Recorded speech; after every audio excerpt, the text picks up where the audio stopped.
911 emergency? Your call is very important to us. Please stay on the line, and your call will be answered in the order it was received. I mean, would you say all of your children are proficient at this point with weapons? I mean, better than the average American, I would say. I mean, would you think that... My 11-year-old, I would say probably not. She's, I would say my 14-year-old and 16-year-old, absolutely. My 16-year-old can take a 50 caliber handgun with a 4-inch barrel and at 25 yards keep his shot grouping within, an inch of the other bullet, which I think is phenomenal. That's a 50 cal. I'm sorry? That's a 50 cal? A 50 caliber with a 4-inch barrel. We're not talking an 8-inch barrel. We're talking a 4-inch barrel. Okay, go on. My 14-year-old, she's gotten much better over the last couple of years. She's been able to develop the strength in her hands that she needs to control and steady. But my 11-year-old daughter, she, being from a small family, small in stature, not in quantity, she's got some of those genes that she needs to get a little bit bigger before she'll be more proficient at what she does. She does shoot the 22s a little bit better, and we do have that in pistol form as well as rifle form because the rifle tends to be a little bit too heavy for her still. But yeah, she's completely capable of shooting just about any gun that we have, with the exception of the 50 cal. But she's just not, I wouldn't say proficient or even safe to handle on her own anything other than the 22 or the 38 at this point. I don't have many small caliber weapons. Not a big fan.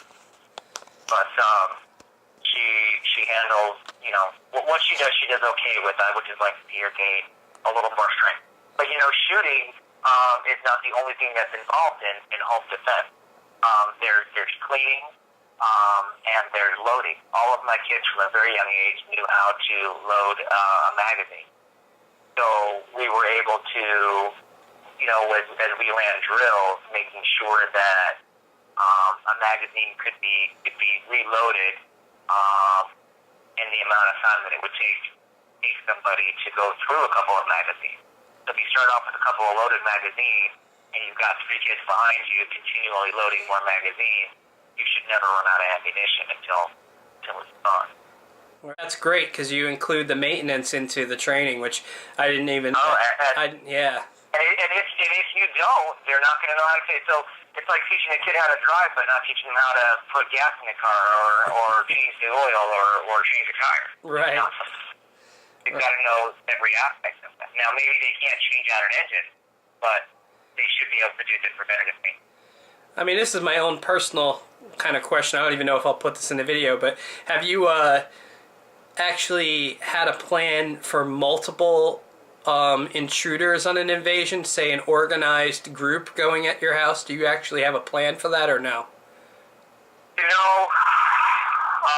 For the longest time, I thought I was going, that's how I thought I was going to die. Because I'm a firm believer of spanking my kids wherever they do something wrong at. Now, I haven't had to do that in years because I spanked them as they were little, and when you teach them right from birth or whatever, you have to punish them less and less as they get older. So I haven't had to spank them in a long time.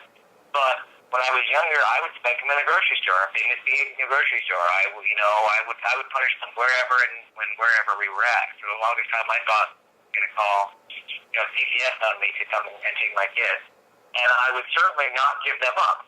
So for the longest time, I thought ATF was going to come to my door and try to take me out to get my kids. So I personally, a long time ago, had plans as to how to take care of that. In the house that we're in now, I've not really considered a multi-directional attack, if you will. Yeah.